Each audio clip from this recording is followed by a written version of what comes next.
Olá pessoal, quero cumprimentar a todos mais uma vez com a paz do Senhor.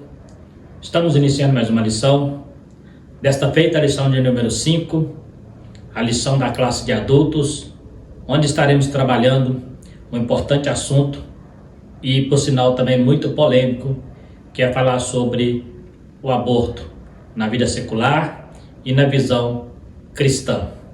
Eu sou o presbítero Marcelo, congrego na Igreja Evangélica Assembleia de Deus e sou professor de escola dominical há muitos anos.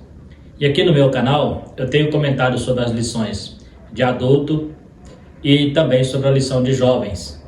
Você que está chegando agora no canal, quero convidar a você a estar se inscrevendo no canal para estar nos ajudando. Também, se você gostar do vídeo, estar compartilhando, dando o seu like e ativando o sininho para que você possa receber as próximas notificações.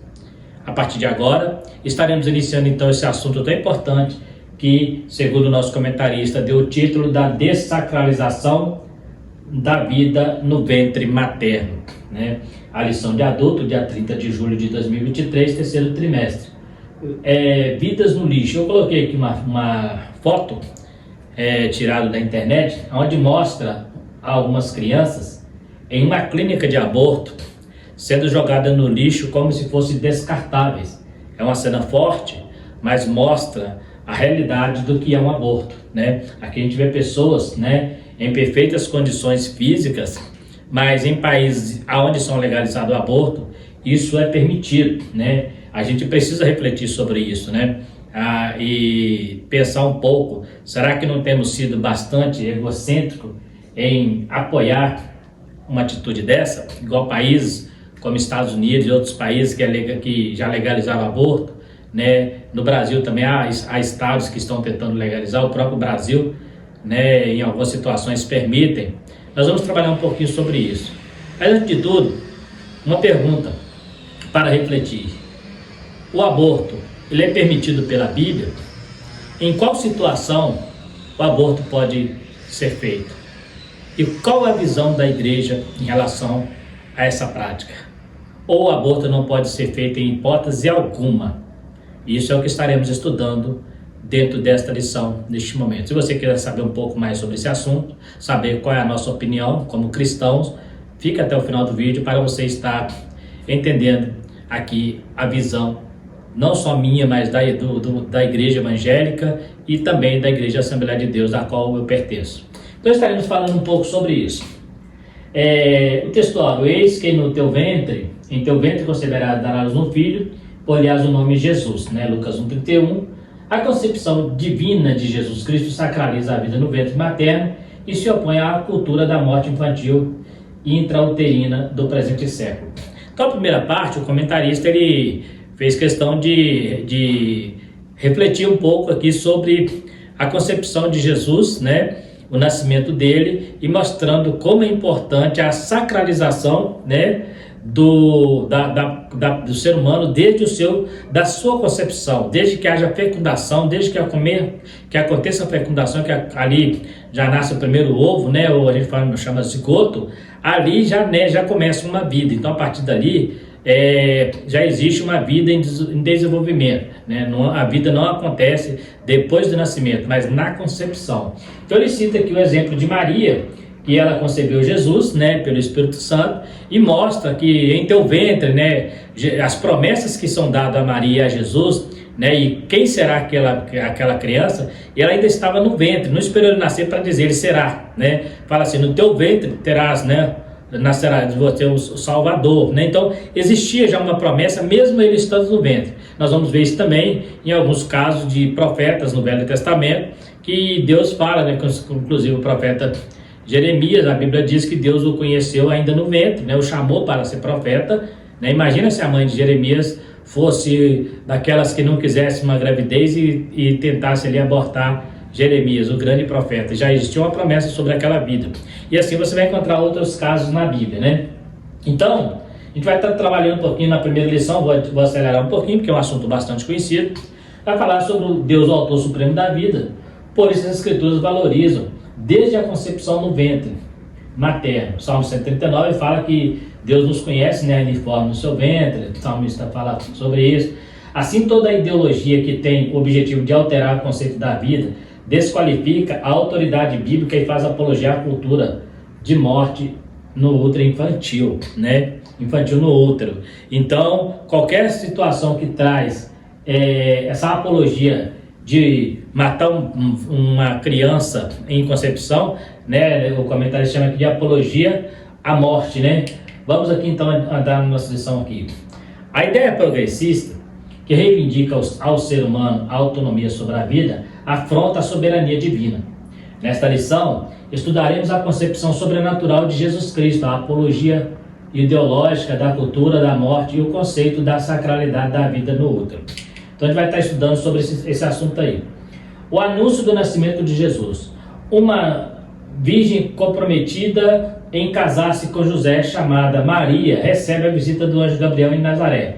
O ser angelical lhe faz revelação: em teu ventre conceberás, dará à luz um filho, e porás o nome Jesus, que significa Salvador. Diante do inusitado, Maria indaga: como se fará isso, visto que não conheço o varão? Então, nós vemos aqui a promessa da Maria, né, gerar um filho ainda no seu estado de virgindade. A pergunta demonstra a perplexidade da virgem de como se daria a concepção sem participação de um homem. No Evangelho, a menção à cidade de Nazaré é profética, pois o Cristo seria chamado Nazareno. Lucas ainda enfatiza a virgindade da donzela e a descendência de José, da casa de Davi. Essas informações integram as profecias messiânicas e tornam fidedigno o relato bíblico. Então são promessas que estão lá no texto, que são faladas para Maria ainda com Jesus no ventre dela. Então entende-se por aí que Jesus no ventre, sendo ainda informe, digamos assim, já era considerado o Salvador, uma pessoa que teria um propósito nessa vida. Então jamais essa vida poderia ter sido interrompida. Inclusive houve um fato em que o Herodes mandou matar todas as crianças para ver se matava Jesus também, mas Deus protegeu, mandando eles ali para o Egito. Então a gente vê aqui que a vida é sagrada desde o seu nascimento. A miraculosa concepção. O anjo Gabriel explica a Maria que a concepção seria singular e miraculosa. Descerá sobre ti o Espírito Santo, e por isso declara que o menino, o santo, será chamado Filho de Deus. A jovem não pediu algum sinal, mas o anjo lhe comunica da gravidez de Isabel como incentivo à sua fé. Tua prima concebeu um filho também em sua velhice. Isabel era estéril, a mulher de Zacarias, o sacerdote, né, da linhagem de Abias, né, da ordem de Abias, e essa mulher era estéril e não tinha filhos. Então ela gera João Batista e o anjo fala para Maria para que animasse ela sobre aquela gravidez. É interessante que algumas pessoas que defendem o aborto falam que a criança só passa a ter vida após ela nascer, após o nascimento, após estar fora, né, do ventre. Mas aqui nós encontramos um caso interessante, que a Bíblia diz que algumas pessoas foram cheias do Espírito Santo no ventre, e uma delas é o próprio Jesus Cristo, que falamos aqui, e a outra aqui é o João Batista. Diz a Bíblia que quando Marta chega, Isabel chega diante de Maria, que a criança que está no ventre dela se mexe, né, já querendo ali demonstrar a sua adoração a um outro que estava no ventre de Maria. Olha para você ver, duas crianças que ainda não tinham nascido, né, uma já entendia que o outro era o Salvador, ela já entendia pelo Espírito Santo que tinha que adorar aquele que ainda estava no ventre. Então a gente vê aí como que é importante a concepção da criança e como Deus vê como uma pessoa normal, ainda que em alguns casos irracional, ainda não tem uma razão, né, vai com o passar do tempo adquirir, mas uma criança ainda no ventre consegue entender que a outra no outro ventre, lógico, pelo Espírito Santo, é filho de Deus, e ali ela se movimenta, né? Então a gente vê aí que é importante como que Deus faz um milagre mesmo ali no útero, né? A bênção do nascimento. A vida gerada no ventre de uma mulher é um milagre, pois Deus dotou o ser humano com a dádiva da procriação. Por isso o nascimento de filhos é uma recompensa divina. Contudo, sem o dom da fertilidade, um ventre estéril torna-se obstáculo para a vivência da maternidade. Então uma coisa interessante aqui, que muitas mulheres desprezam isso, né? O dom de dar a vida é a coisa mais importante no ser humano, a coisa mais sublime na mulher é o dom de dar a vida. Tanto é que os judeus entendiam isso tanto, que quando a mulher era estéril, eles entendiam até que ela era maldita, que ela era amaldiçoada, né? porque era o sonho das mulheres. Então hoje as mulheres que têm esse dom têm julgado, né, infelizmente, têm desconsiderado, não têm aceitado, e por causa de uma vaidade estética, e até dizendo que é questão de saúde. Então observa que é um dom de Deus e uma das coisas mais sublimes. Nós temos aí, né, os movimentos aí homossexuais, né, onde os homens, né, eles estão se unindo em casamento, mas nunca eles vão conseguir fazer isso aqui. Eles nunca vão conseguir gerar. Até as mulheres que se unem em união homoafetiva, né, uma com outra, para ela gerar um filho, terá que ter uma participação de um homem, né, através ali do esperma ali, sendo injetado nela, para que ela engravide, porque mesmo ela tendo o dom na vida, Deus foi tão sábio, né, na sua magnitude, que ele cria exatamente o homem e mulher para os dois juntos gerar filhos. Então a mulher tem o dom da vida, mas ela não consegue fazer isso se também não tiver a participação do homem, né, a união ali, né, para que haja a geração do feto, né, de uma criança. Então a gente vê aqui que Deus deu esse dom para a mulher, e a mulher, muitas vezes, algumas desvalorizam isso, né? Assim, a relevância da gestação e a sacralidade da vida no ventre da mãe são endossadas quando a Bíblia registra a gravidez miraculosa de Maria e de Isabel, uma virgem e outra de idade avançada. 2 milagres, né? Duplo. Um era virgem, não tinha condição de ter filhos, né? Porque ainda era virgem, né? Então ela teve que ser, ali foi gerada pelo Espírito Santo, né? E a outra era estéril, né? Era casada, mas era estéril. Então 2 milagres que Deus faz ali, mostrando como é importante, né, a gestação, né? Vamos então entrar aqui um pouco mais no tema mais polêmico hoje, aquelas perguntas que nós fizemos no início do vídeo. Projeto ideológico, a cultura da morte. A cultura da morte é um conjunto de ideias que visa modificar o conceito bíblico da vida.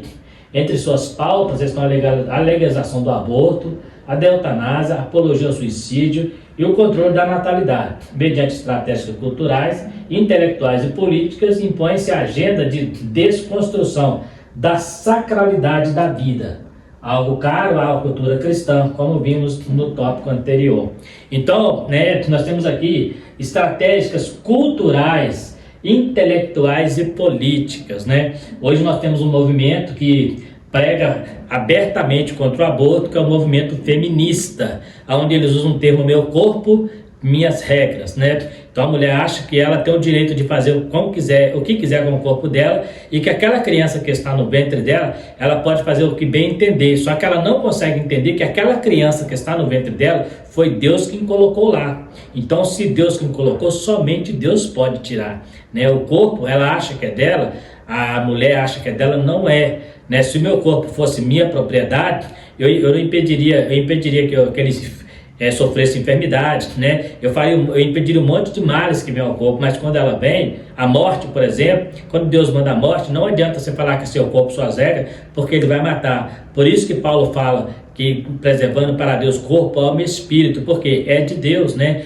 Nada em nós pertence a nós mesmos, principalmente o nosso corpo. Então a mulher, ela tem um dom de gerar, que foi um dom que Deus deu, e quando ela aborta uma criança, ela está dessacralizando, ela está tirando aquilo que é sagrado, que Deus colocou na vida dela, e ela vai prestar contas disso, né?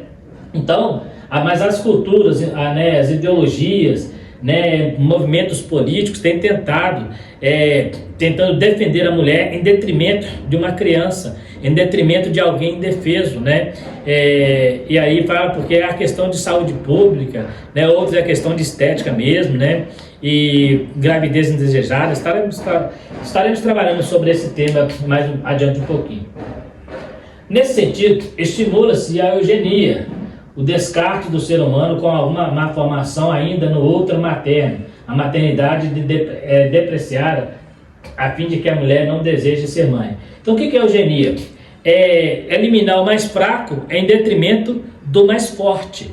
Ou seja, então se uma criança está no útero e a medicina detectou que aquela criança tem um problema de saúde, e ela vai ter dificuldade para sobreviver, então a medicina, né, até mesmo a medicina, autoriza em alguns casos essa criança ser abortada, né? Isso chama eugenia, ou seja, o mais forte decide pela vida do mais fraco, porque a criança é indefesa. Se você perguntasse para ela se ela queria morrer, com certeza, se ela tivesse condição de responder, ela diria que não, mas a opinião dela não é importante, a opinião dela não interessa, interessa a opinião da mãe que está gerando. Segundo essas ideias, né, a maternidade é depreciada a fim de que a mulher não deseje ser mãe. O conceito de saúde reprodutiva é modificado para justificar o aborto com a medida de saúde feminina.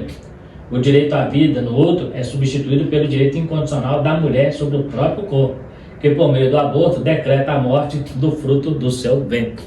Enquanto a mulher, Maria, bendita é o fruto do ventre dela, a mulher aqui, ela amaldiçoa o fruto do seu ventre, e muitas vezes usando argumentos de que é questão de saúde, outras questões financeiras, né?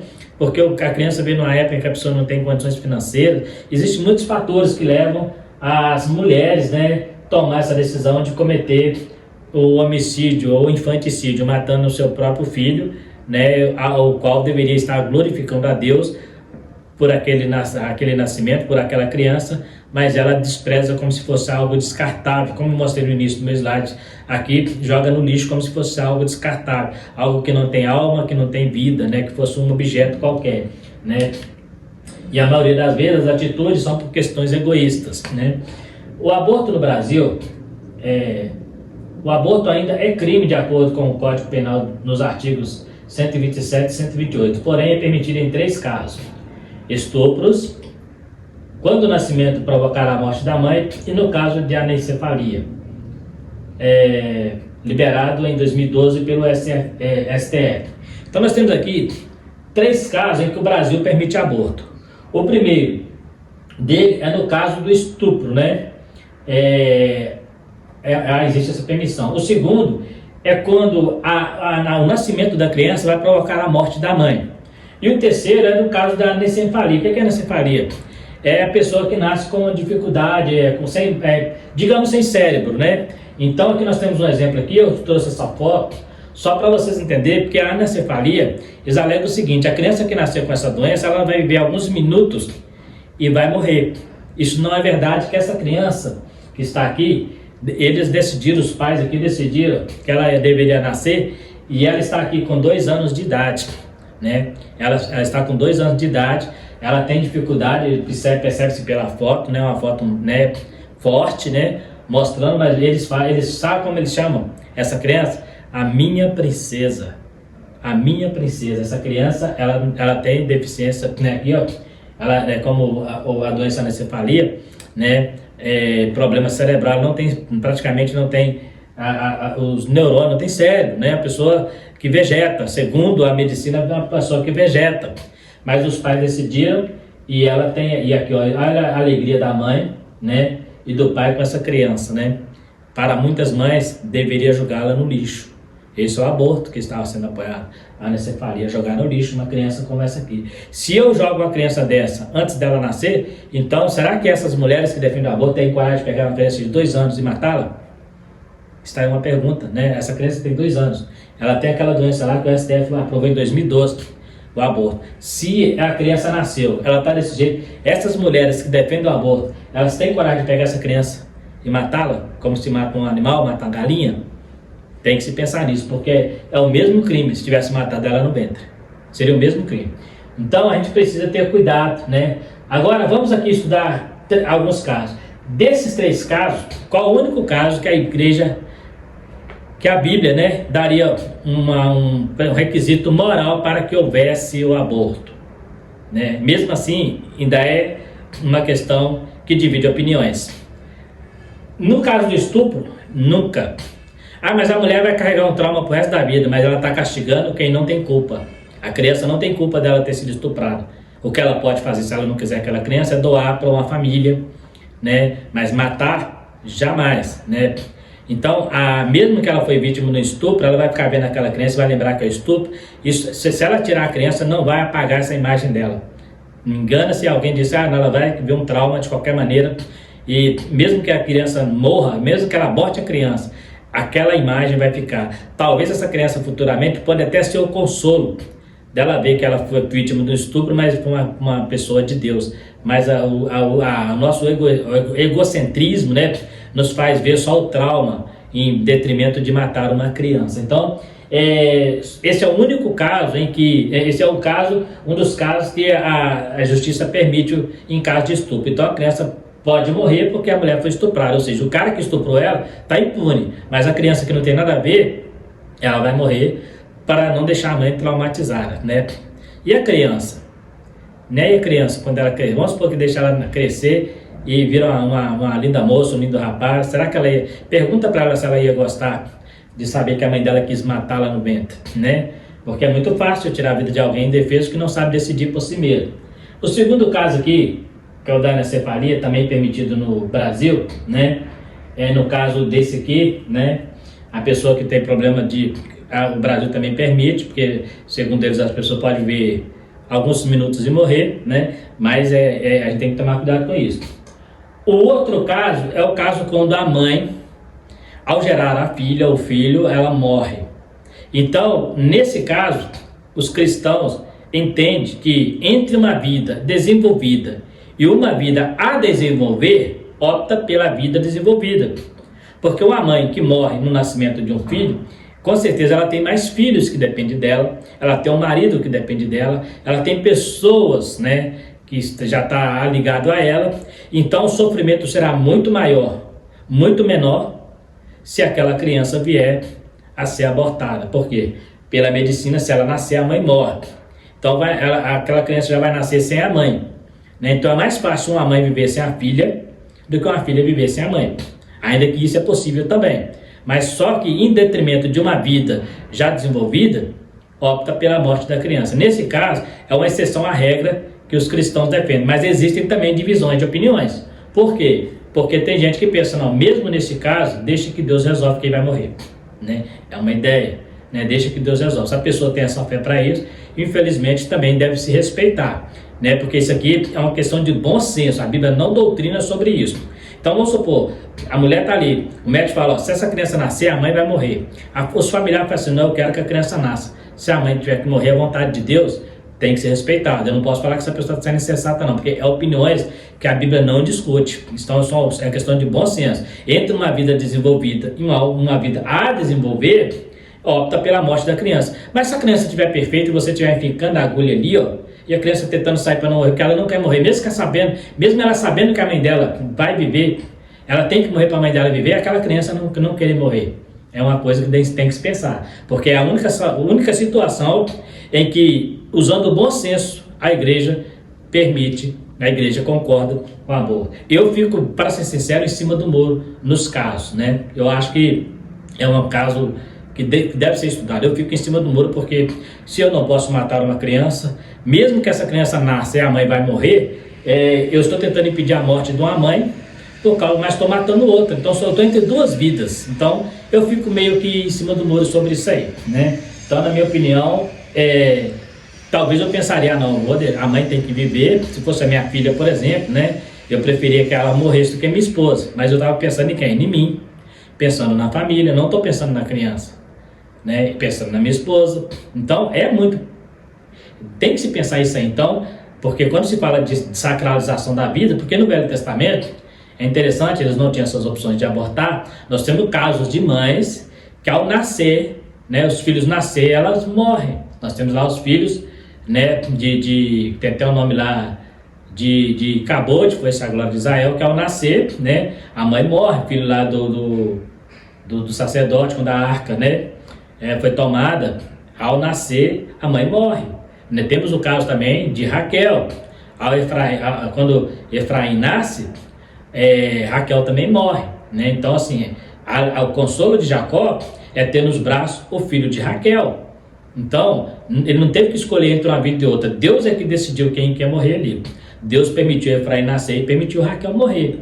Deus permitiu lá o Icabode nascer, né? E a mãe dele morrer. Então, às vezes é mais confortável eu deixar Deus decidir essas coisas e não tentar decidir por minha conta. Que eu posso, assim, mesmo tentando salvar a vida da mãe, também eu posso estar cometendo assassinato. Então tem que se pensar isso aí. Por isso que eu falo que é um tema que divide opiniões, né? Então, se no Velho Testamento era assim que funcionava e Deus não deu válvula de escape, nós estamos falando de não abortar em hipótese alguma.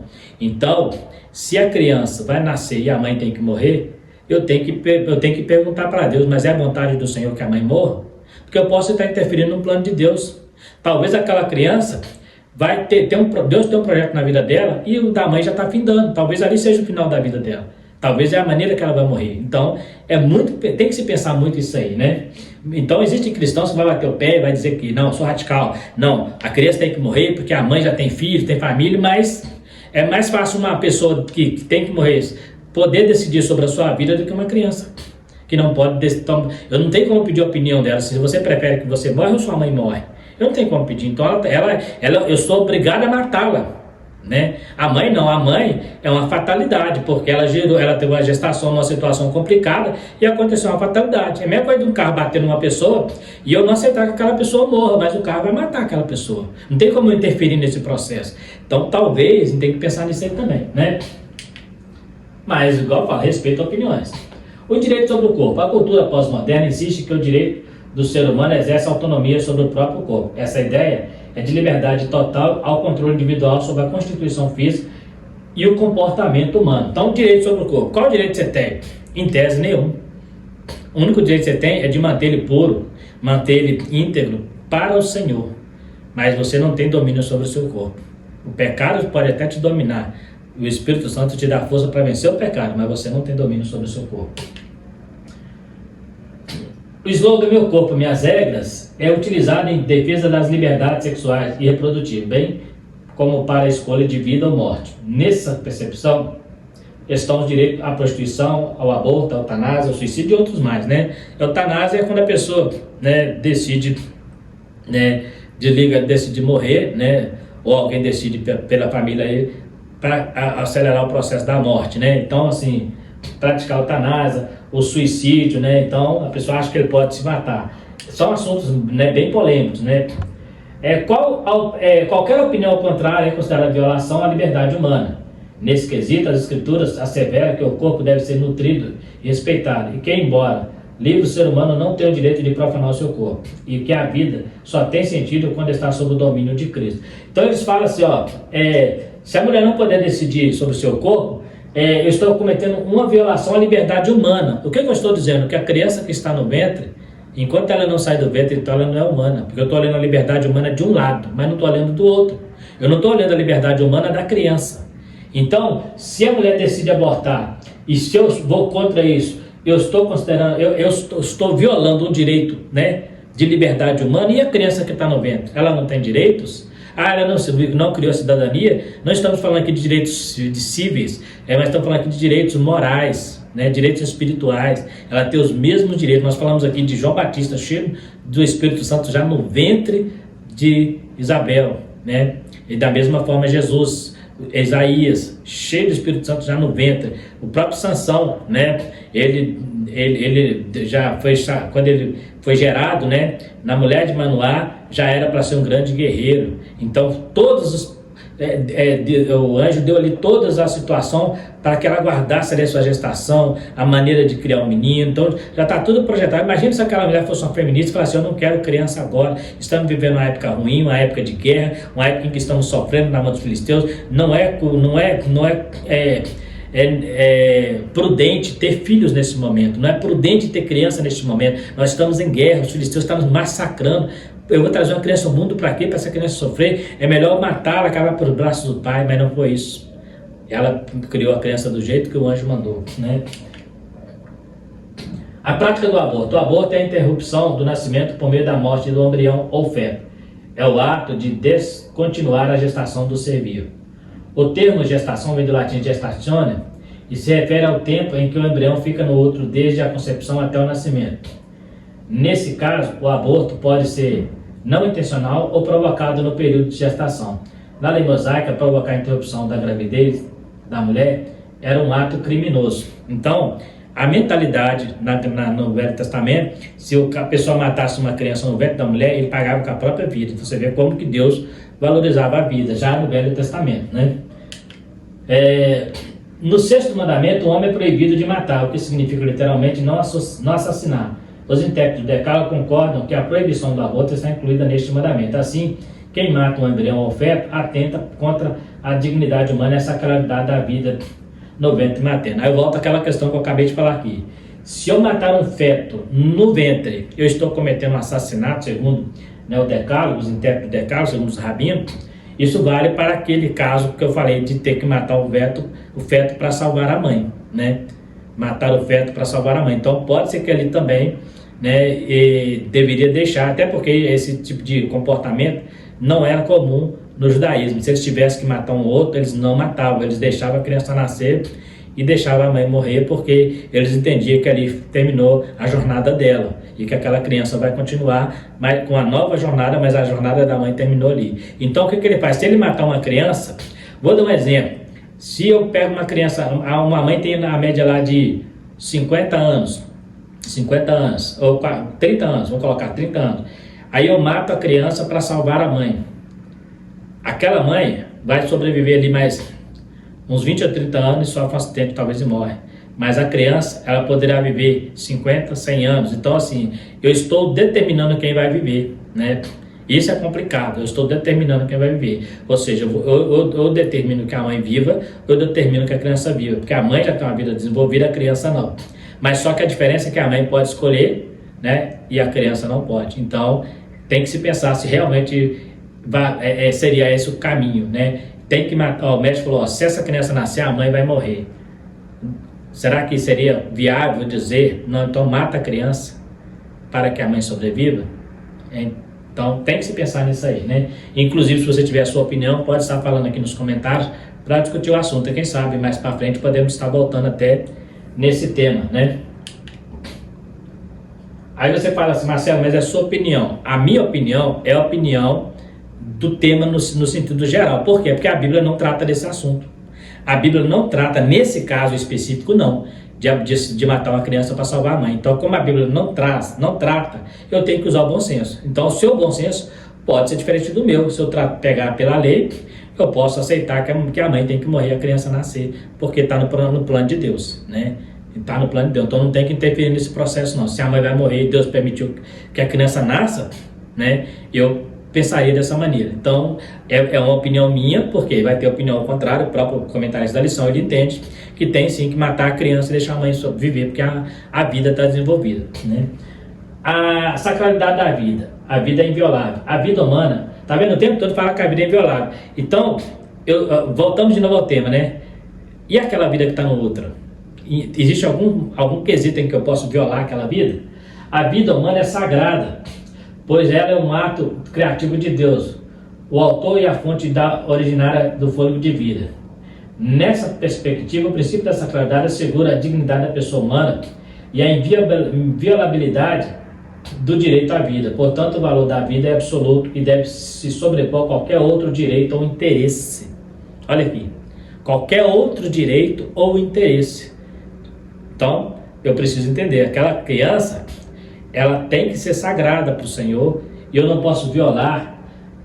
O valor dela é absoluto e deve sobrepor a qualquer outro direito ou interesse. Eu acabei de falar, quem que tem direito de viver, a mãe ou o filho? Quem que é mais interessante? A mãe ou o filho?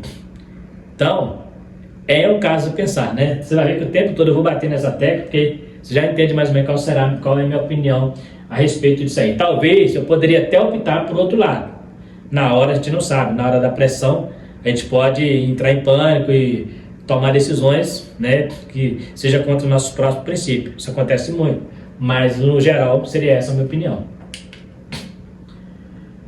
Nesse aspecto, o princípio da defesa da vida humana, desde a concepção no útero materno, não pode conter exceções. De novo, não pode conter exceções. Aí ele vem aqui, somente tem o poder sobre a vida e a morte, somente Deus. Em uma sociedade secularizada, o cristão precisa tomar cuidado com o relativismo, não fazer concessões e estar alerta contra as ações de manipulação da consciência e o desrespeito à vida humana. Então você vê que somente Deus tem poder sobre a vida, então eu não posso decidir quem vai viver e quem vai morrer.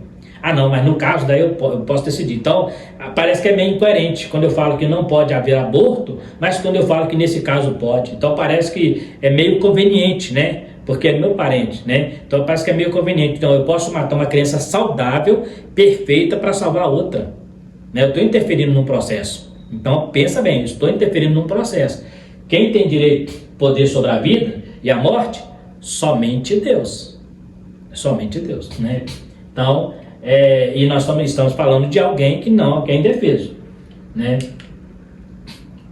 Começo da vida. As escrituras são incisivas ao afirmar no início da vida, desde a concepção. O profeta Jeremias afirma que a vida tem início na fecundação. O rei Davi corrobora que a pessoa é conhecida e cuidada pelo Senhor desde a concepção, no Salmo 139. Deus é quem forma o ser vivo dentro do ventre da mãe. Então é um processo de Deus. Então Deus está formando, eu vou lá e impeço aquilo porque tem outra situação, né? Se é Deus que está fazendo aquela vida gerar normalmente perfeito, né? Ainda o salmista afirma que Deus vê o embrião ainda informe e o ama em todos os processos formativos da vida intrauterina, desde a fecundação até o nascimento por toda a vida.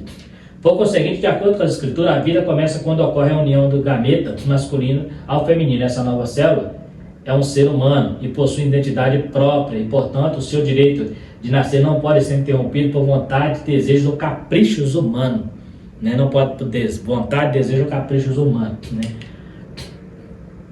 Aí nós temos aqui, eu coloquei aqui, como que era que os pais da igreja, né, pensavam, né? Tertuliano, ele fala, em nosso caso, sendo assassinato totalmente proibido, não podemos destruir nem mesmo um feto no ventre. Impedir o nascimento é tão somente um homicídio mais rápido. Não há diferença entre tirar a vida do que é nascido e do que vai nascer. Já é homem aquele que se tornará um na semente, já tem desfruto. Então, olha, você vê, ele fala que não faz diferença eu matar uma criança lá do que matar uma pessoa que está viva. Então você tem que decidir por uma das vidas. Eu preferia não estar nessa berlinda para decidir isso aí, porque o próprio Tertuliano, né, que é um apologista, ele fala que já é um ser vivo, né, e que eu não posso interferir no processo. Não procurarás o aborto e não cometerás infanticídio. A Epístola de Barnabé, um livro apócrifo, já defendia também lá do quarto século, né, defendia a ideia também de que não deve fazer isso. O Didaquê, que é a doutrina dos 12 apóstolos, né, também um livro apócrifo, fala, não assassinarás uma criança pelo aborto, nem matarás aquele que está gerado, né. O Didaquê é lá da igreja primitiva, né, entre os anos 60 e 70, que era um livro que surgiu lá, conhecido como Doutrina dos Apóstolos, né. É um livro apócrifo que existiu e ele já falava sobre isso. Então você vê que não é um assunto tão novo, né. Os pais da igreja, né, os apóstolos já falavam sobre isso.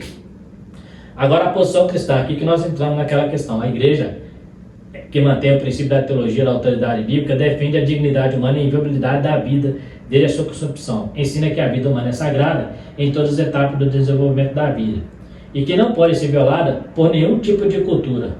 Ratifica que toda teologia secularizada seculariza os princípios bíblicos, deve ser combatida, né?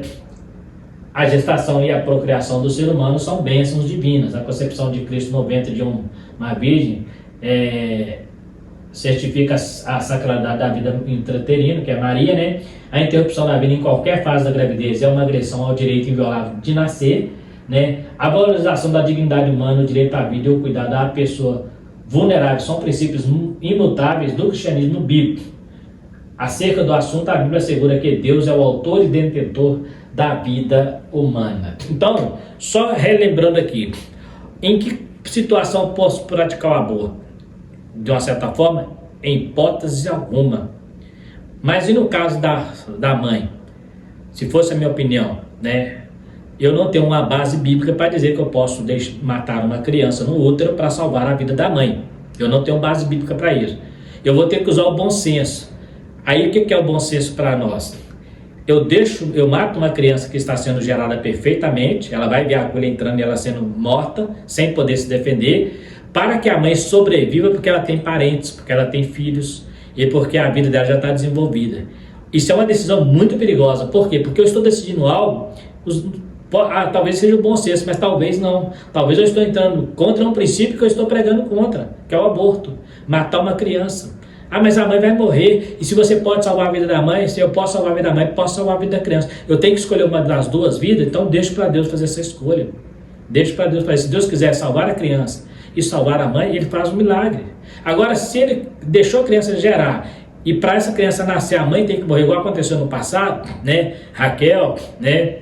A mulher do sacerdote, as noras do sacerdote, né? Que morreram ali, né? E a criança nasceu. Então, ou seja, não houve intervenção humana, não houve interferência humana, né? A criança nasceu, né? Não sabe como é que foi a situação, no caso de ambos ali, no caso de Raquel, não sabe o que aconteceu, se foi problema uterino, alguma coisa assim, no caso da outra ela foi um susto, mas de qualquer maneira Deus optou por salvar a vida da criança nesses dois casos. Então eu preciso perguntar a Deus: Senhor, estou aqui diante de uma situação, tem uma criança para nascer e uma mãe para morrer, ou a mãe vive ou a criança vive, qual, Senhor? Eu preciso pedir a Deus uma direção, porque eu posso estar cometendo um homicídio, um assassinato. Ah, mas a mãe vai morrer, mas não sou eu que estou matando a mãe. A criança vai nascer e a mãe não está fisicamente preparada para receber aquilo ali. Então eu estou decidindo por uma situação que a mãe não tem controle na saúde. Mas aí, agora a criança não, a criança eu posso deixá-la viver. Agora, se falar assim, a criança vai nascer e vai morrer, também seria outra situação. Mas é complicado eu decidir pela vida, né, por matar uma criança, porque eu estou falando contra o aborto. E depois eu abro uma exceção porque é conveniente. Eu abro uma exceção porque eu acho que é coerente. Eu abro uma exceção porque eu acho que é o bom senso, né? Talvez você diga, Marcelo, mas isso seria esse bom senso. Mas então a gente precisa ter cuidado, porque eu posso abrir exceção depois então, por causa do estupro, porque a mãe vai viver a vida toda traumatizada e vendo aquela criança sendo fruto do estupro. Eu vou abrir a brecha para essa ideia. Se eu vou abrir brecha para a mãe sobreviver, né, em detrimento da morte da criança, eu posso também abrir brecha para a pessoa falar, então no caso de estupro também, a mãe vai carregar as pernas da vida, então é melhor não ter criança para não ficar vendo. Então a gente tem que pensar, porque senão a gente pode estar sendo incoerente na nossa definição. Então, na minha opinião, deve-se abortar? Em hipótese alguma. Essa é a minha opinião, né? Em hipótese alguma. Nesse caso, deixa Deus decidir. Eu não tenho coragem de entrar nesse quesito, eu não tenho coragem de decidir. Se fosse a minha esposa e eu tivesse que matar uma criança no ventre, eu deixaria para Deus, né? Mesmo que alguém falasse, mas você está errado, se não estou, eu deixo para Deus. Agora, se a medicina decidir e me obrigar, né, porque às vezes podem fazer isso também, por lei, né, aí já é com eles. Eu não tenho coragem, não teria coragem de tomar essa decisão, porque nós estamos falando de matar uma pessoa que não tem como se defender, não tem como você pedir para ela uma opinião. O que você acha de eu te matar? O que você acha? Se você nascer, sua mãe vai morrer. Você quer sacrificar a sua vida pela sua mãe? Muitas vezes é mais fácil a mãe sacrificar a vida pelo filho. No Velho Testamento as mães faziam isso, sacrificavam a vida pelos filhos. Então, tem que se pensar. Se discorda de mim ou concorda, fale nos comentários, somos flexíveis e também podemos discutir isso também no privado, se você quiser, você que já me conhece, para a gente estudar um pouco mais, né? Eu estou só mostrando aqui que para a gente não ser incoerente e não ser pego nas nossas próprias indagações, né? Mas que Deus possa abençoar você. Quero agradecer você que ficou até o final do vídeo e pedir a você que se inscreva no canal, ative o sininho para receber as notificações, dê um likezinho para nos ajudar, né? E compartilhe o vídeo, né? Quem sabe você vai encontrar alguém com opiniões diferentes, né? Para estar discutindo o assunto. É um assunto importante, de extrema relevância e que precisa ser tratado à luz do contexto bíblico, à luz das Escrituras. No mais, que Deus possa te abençoar. Fique todos com Deus e até a próxima lição, se Deus quiser.